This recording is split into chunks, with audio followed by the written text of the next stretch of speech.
हाँ जी, क्या हाल चाल। तो जी इंडिया में हम सब ने कैसे जुगाड़ से लाइसेंस बनवाया ये हम सबको पता ही है। बहुत कम लोग होंगे जिन्होंने प्रॉपर टेस्ट देके लाइसेंस बनवाया होगा। लेकिन आज आपको दिखाते हैं उस कंट्री का लाइसेंस जिसे वर्ल्ड में स्ट्रिक्टेस्ट माना जाता है, जापान का ड्राइविंग लाइसेंस। क्योंकि जापान के ड्राइविंग टेस्ट में 60% लोग फर्स्ट ट्राई में ही फेल हो जाते हैं। 1 से 3 महीने लगते हैं आपको लाइसेंस लेने में, और एवरेज फीस देनी पड़ती है आपको 2 से 2.5 लाख रुपए। बाइक चलाते हुए राइट पैर नीचे रख दिया, फेल।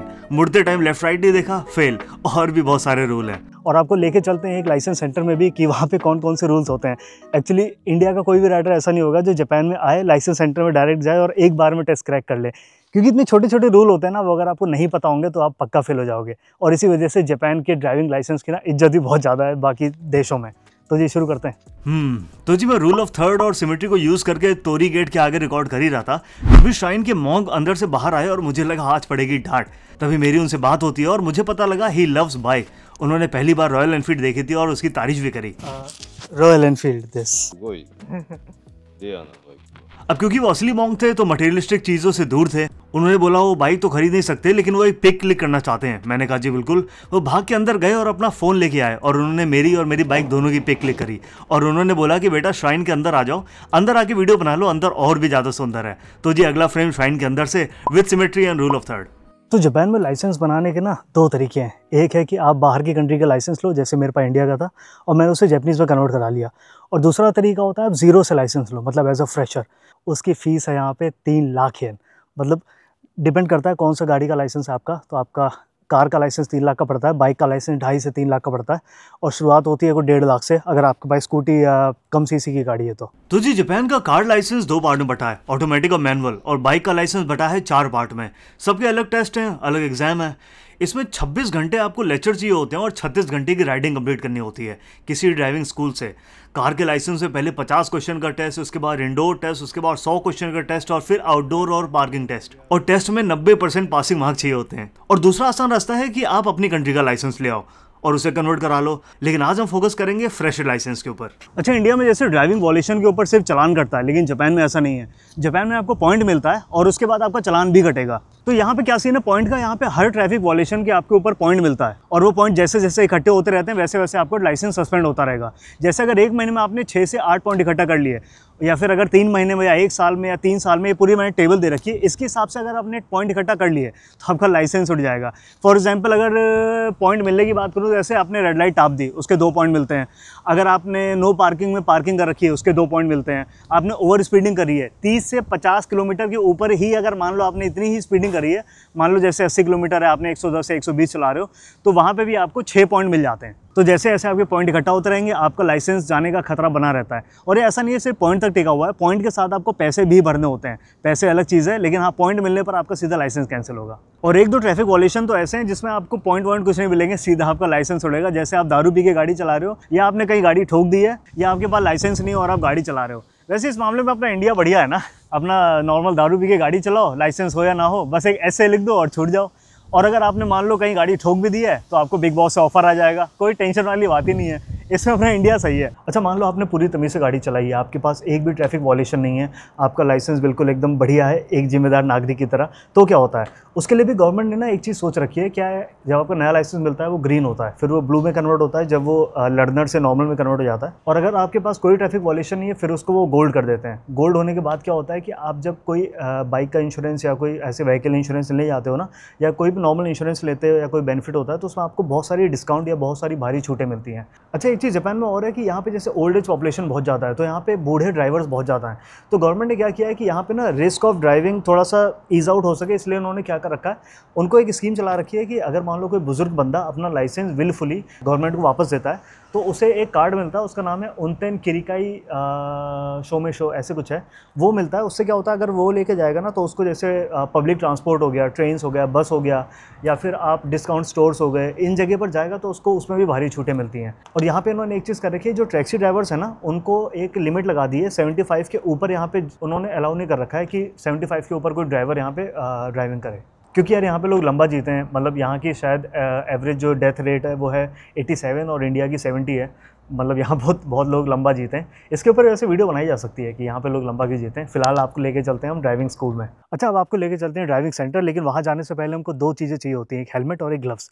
वहाँ पे जाके वो लोग एल्बो प्रोटेक्टर, नी गार्ड और चेस्ट गार्ड वगैरह देते हैं, लेकिन हमें उसकी ज़रूरत नहीं है।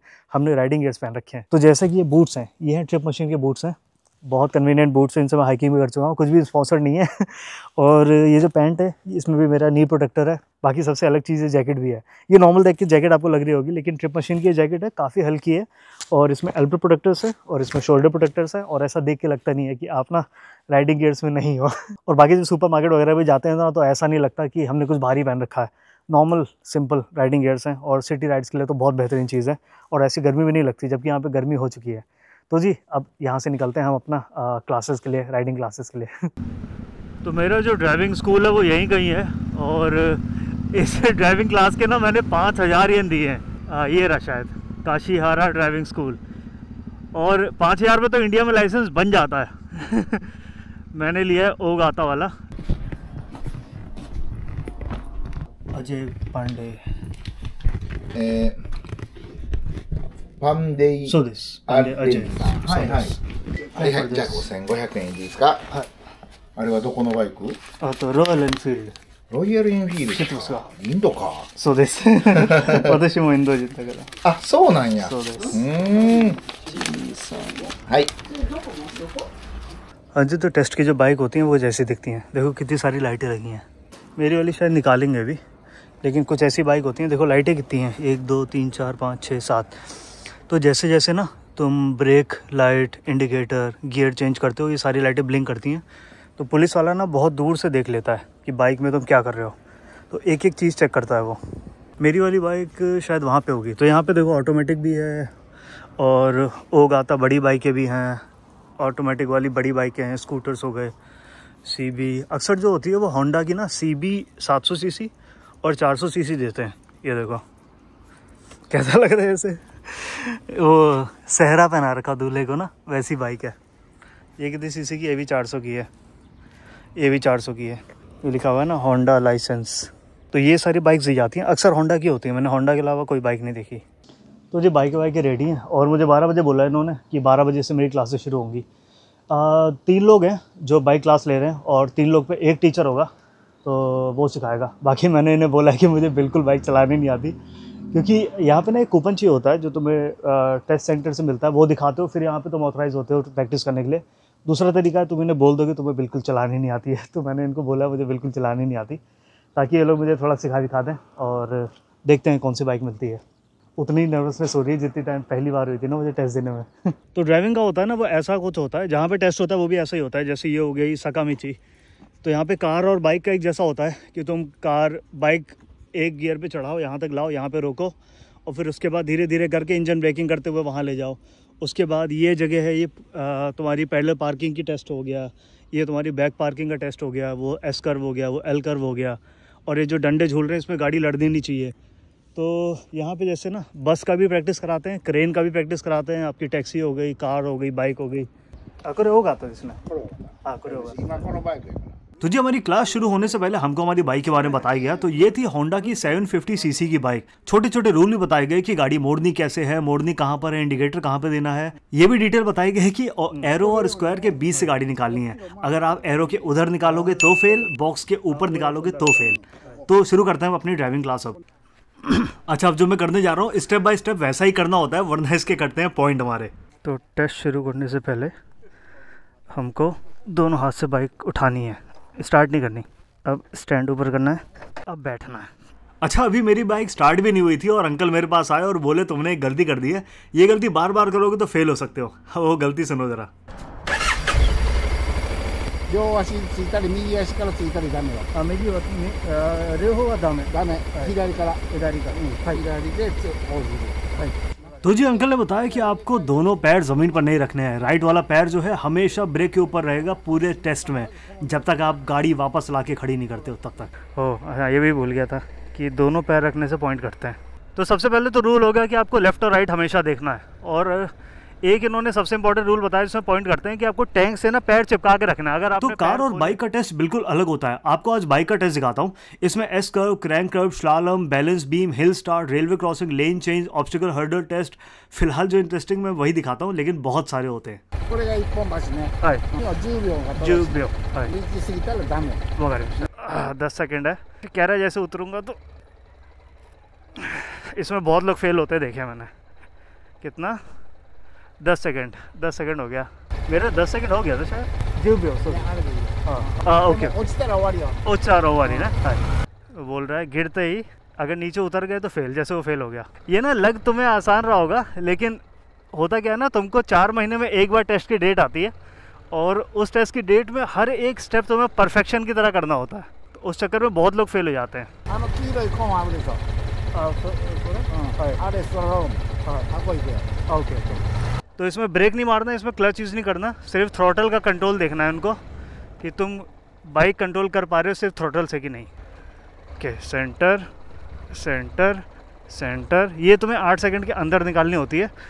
इसमें स्लो होने का गेम नहीं है, इसमें है स्पीड का गेम कि तुम स्पीड में सिर्फ थ्रॉटल से ही बाइक कितनी कंट्रोल कर पा रहे हो। ओके हाँ अंकल ने पास कर दिया।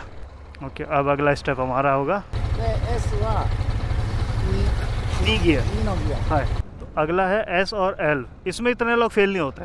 पीछे देखना है और अगला अगर राइट वाला पैर नीचे रख दिया तो फेल भाई। ये वाला जो इसमें इतने लोग फेल नहीं होते, ये है एस कर्व। अब है हमारा अगला एल कर्व। एल कर्व में भी बहुत लोग फेल होते हैं। एल कर्व में जाने के लिए रूल है सेम चीज़, पैर नहीं टच होने चाहिए और दूसरा है कि किसी भी कोन पे लगे ना। ये अंदर लिया हमने और ब्रेक लिया, हैंडल लॉक नहीं करना, जैसे लॉक करोगे फेल हो जाओगे। ओके हाँ एल कर्व में तो कॉन्फिडेंस आ गया। और ये यहाँ पे ना तुम्हारू जैसा है, तो तुम्हारू स्टॉप जहाँ पे भी होगा लेफ़्ट राइट ज़रूर देखना है और इस लाइन से ना 50 सेंटीमीटर दूर का कट लेना है। ये 50 सेंटीमीटर का रूल इतना है ना कि मैं एक बार फेल हो चुका हूँ। मैं एक बार जो फेल हुआ था इसीलिए फेल हुआ, जैसे मैंने देखो वाइट कर ली ना, ये फेल हूँ मैं यहाँ पे। 5秒。5秒以上。 5秒以上だから遅い方がいい。 遅いよね。クラッチ使って。クラッチドン。ブレーキは使わない。ブレーキがない。あブレーキ。ああはいわかる。速いのダメ。早いわだ。5秒。 5秒。 ओके सिर्फ क्लच और एक्सीलेटर की प्रैक्टिस करनी है और खड़े होना है इसमें। क्लच और एक्सीलेटर 1 2 3 4 5 6 7 8। तो जो मेन रूल थे, मेन रूल वही है, टैंक से ऐसे पैर नहीं खोलने। कई लोग ना इंटरनेट पे बाइक चलाते हैं ऐसे पैर खोल के चलाते हैं, भाई फेल हो जाओगे। राइट पैर वाला नीचे रख दिया तो फेल। ये इतनी छोटी छोटी चीज़ें हैं ना, ये क्या करता है राइडर को रिस्पॉन्सिबल बना देता है। शायद 45 मिनट हो गए। फिर बाइक ऑफ, फिर stand. So this uh oh okay hi hi hi okay. तो अभी मैंने ना बैठे बैठे स्टैंड लगा दिया था ना, तो उसका भी पॉइंट करते हैं। ऐसे बैठे बैठे मैं हीरो की तरह स्टैंड मार दिया। वो कह रहे ये भी फेल है। न्यूट्रल करना है, गाड़ी बंद करनी है, अब उतरना है, अब स्टैंड नीचे करना है, हैंडल लॉक। तो जी यहाँ होता है हमारा मोटरसाइकिल का टेस्ट खत्म। कार का टेस्ट तो और भी थोड़ा सा अजीब होता है। आप लोग कमेंट करके बताओ कि कितने रूल्स आप लोग को पता थे, क्या ये टेस्ट आप एक बार में कर पाते। तो जी ये था हमारा टेस्ट, और ये तो प्रैक्टिकल टेस्ट की बात कर रहा हूँ। और जो हमारा रिटन टेस्ट होता है ना, वो और भी ख़तरनाक होता है। वो भी 2 बार होता है, एक 50 क्वेश्चन का, एक 100 क्वेश्चन का। तो इस तरह के टेस्ट मुझे तो लगता है हर कंट्री में होने चाहिए, वो चाहे इंडिया हो या जापान हो। ये देखो वही फुमीगिरी जिसकी प्रैक्टिस अभी हमने करी थी।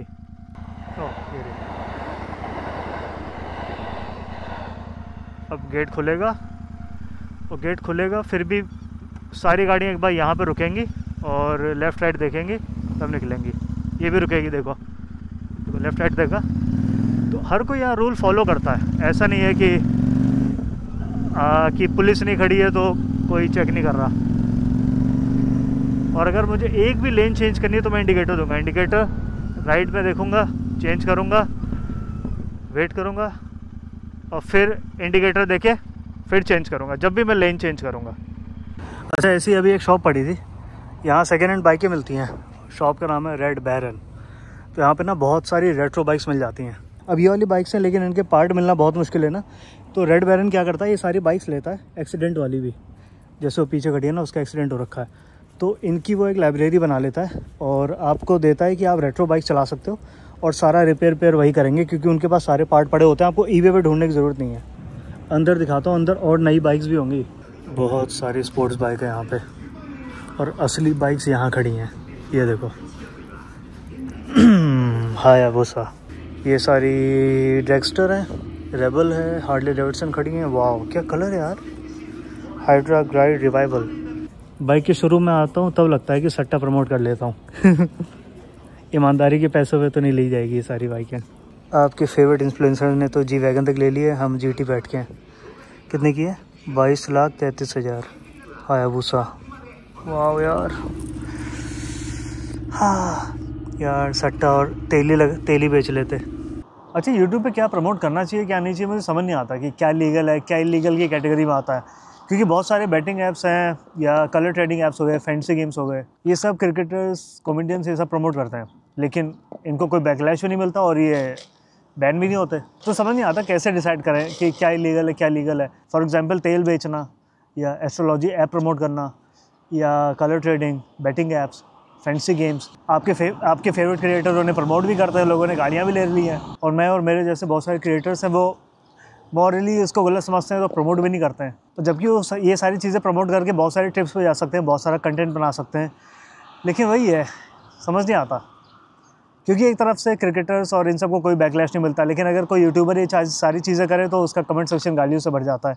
कई लोग का भरता भी नहीं है जिन्होंने जी वैगन ले ली है, जो लोग रोडीज़ और बिग बॉस वगैरह में भी जाते हैं तो समझ नहीं आता क्या मॉडली सही है। तो मुझे तो ये लगता है अगर कोई ऐसा आपको क्रिएटर दिखता है, जैसे मैं जिनसे मिल चुका हूँ वो कोई प्रमोट नहीं करता ये सारी चीज़ें, तो अगर कोई दिखता है तो उनको मेंबरशिप ले लो उनकी या उनको सुपर थैंक्स दे दो, क्योंकि वो एक तरह से सिर्फ एक रीज़न की वजह से प्रमोट नहीं कर रहे हैं, वो रीज़न हो आप लोग।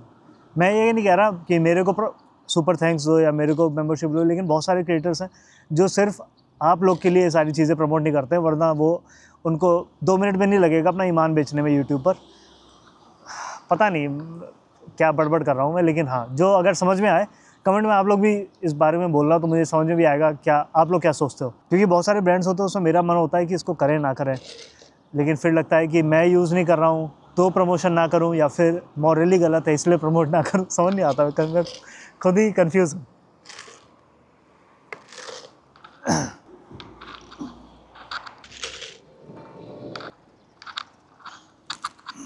क्योंकि हमारा भी मन करता है अच्छी बाइक्स लें, हेलमेट लें अच्छी ट्रिप्स पर जाएं, जॉब से थोड़ी ज़्यादा छुट्टी ले पाएँ, कुछ और चीज़ें रिकॉर्ड कर पाएँ, बाहर के कंट्रीज़ में राइड कर पाएँ, क्योंकि वही है यूट्यूब से इतना पैसा नहीं मिलता कि आप अपने शौक़ पूरे कर पाओ। एक लेंस ले लो बहुत बड़ी बात है।